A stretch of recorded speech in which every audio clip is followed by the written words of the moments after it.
Hi, I'm Patricia. I live in a small space attached to my in-laws' house with my husband Willie. While I stay in this small area alone, Willie lives in the main house with his parents. Willie's grandfather originally built this small space as a personal getaway, but I've turned it into a cozy living area, about the size of a regular room. Before this, I lived in a regular apartment for the first 4 years of our marriage. Willie's parents, who were very close to him, suddenly wanted him to move back in with them. Seeing how much they wanted him there and how emotional they were, Willie felt he should go back. This took me by surprise and made me feel a bit overwhelmed. Willie and I met at work, where he started as my junior. We dated for 4 years while he was living with his parents, which made him miss home a lot.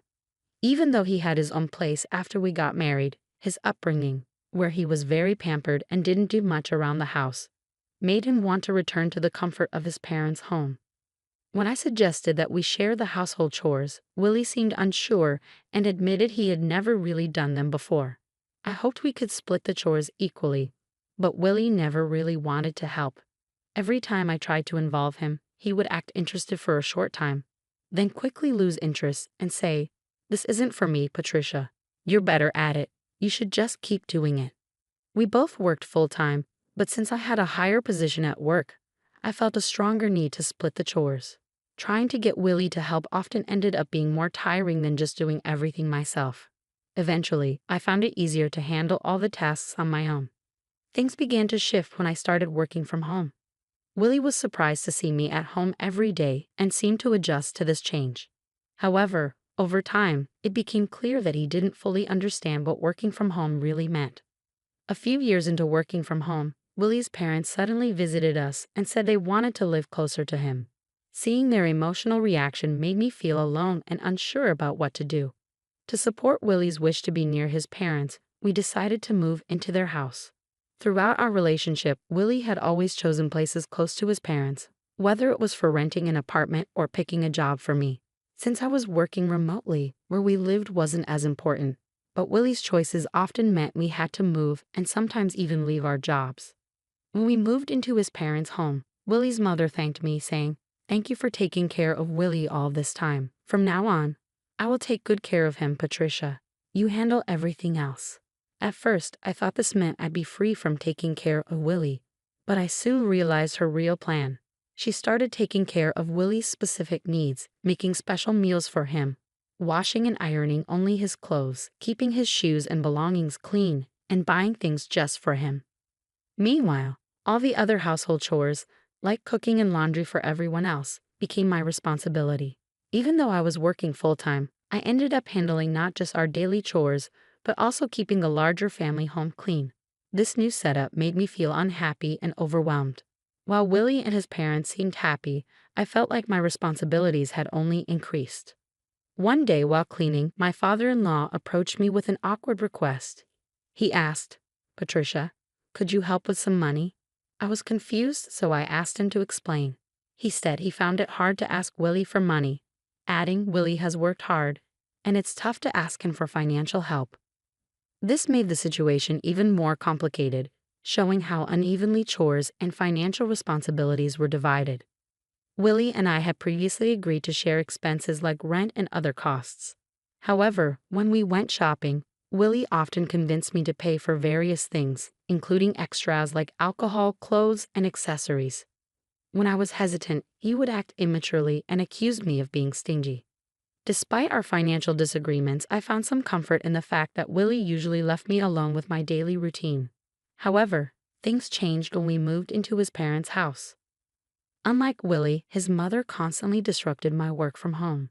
She often insisted that I focus on household chores rather than my job, and would even come into my room and pull on my clothes, making it hard for me to concentrate. Feeling frustrated, I talked to Willie about it, expecting him to side with his mother. To my surprise, he listened and promised to talk to her about the interruptions. I hoped we could find a solution that worked for both of us. However, Willie's idea of a solution was quite different from mine. He suggested moving me to the annex, a separate part of their property, which felt more like creating a greater distance rather than resolving the issue. One day, I jokingly asked Willie if I could demolish the annex and build a new house there. To my surprise, he casually replied, "You can even demolish it and build a new house if you want." This offhand comment opened up new possibilities for our living situation, hinting at more independence than I had expected. Taking Willie's casual comment to heart, I started remodeling the annex to make it my own. I cleaned, renovated, and changed the wallpaper, putting a lot of effort into making the space comfortable for myself. However, I noticed that Willie never came to check on the progress. It became clear that he had no intention of moving into the remodeled annex with me. This realization hit me hard. I felt like an outsider in the family. There were times when I was alone at home while Willie and his parents went out for meals or events, often organized by his mother. It seemed like these outings were planned to exclude me, maybe even to push me away. Even with these challenges, Willie had given me full freedom with the annex, so I took the chance to make it truly my own. I threw myself into DIY projects, adding shelves and personalizing every corner. Interestingly, after I moved into the annex, neither Willie nor his parents ever visited. Even though they must have known about the changes, they showed no interest in what I was doing, making me feel even more like I was no longer part of the family. Living away from the main house and without Willie's mother constantly around, I started to enjoy my new independence. It felt almost like living alone, which was surprisingly freeing. I appreciated that being in the annex kept her from interfering with my work. During the renovation, I installed new locks and made sure the annex was secure, making it my personal retreat.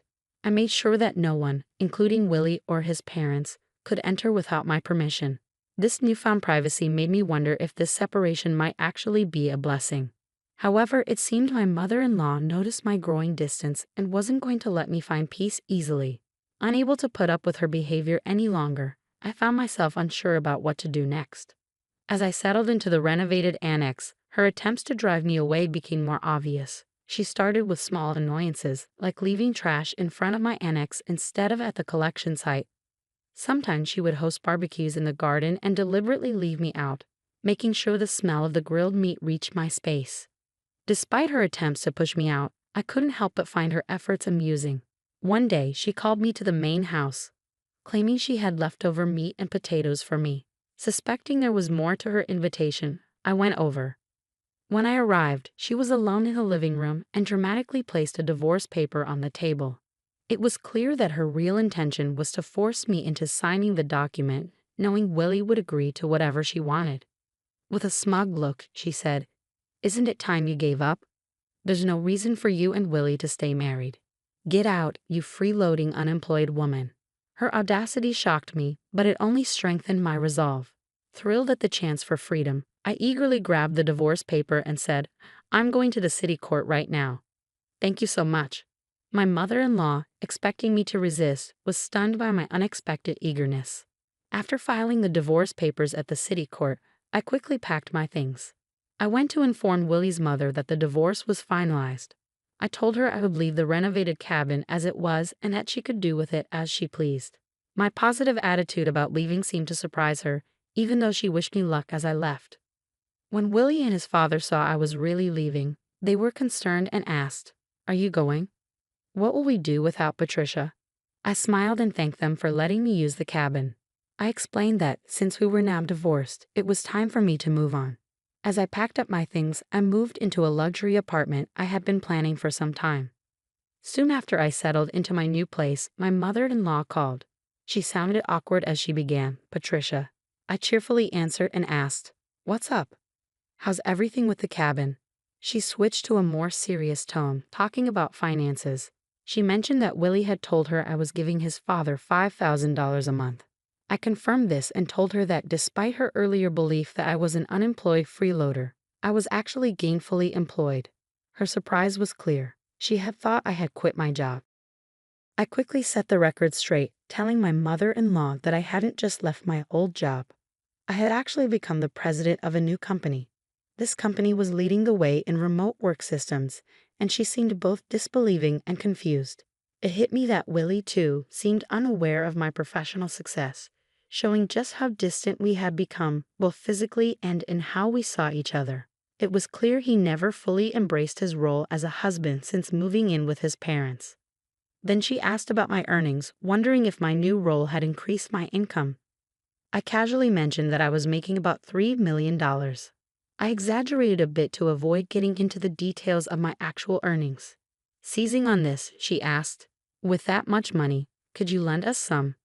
Your father-in-law was laid off and kept it hidden. We've been managing with the $5,000 you've been giving us, but neither Willie nor I knew about his job loss." This explained a previous conversation with my father-in-law, where he said it was hard to ask his son for money. I realized now that his earlier comments were likely a tactic to get financial support from me, assuming my new job meant I had a lot of money. This move, though clever, made the financial expectations of Willie's family clearer and how they viewed me. At our old company, they cleverly managed to get $5,000 a month from me, claiming it was for shared expenses. I didn't mind much at the time because it let me live peacefully in the quiet cabin.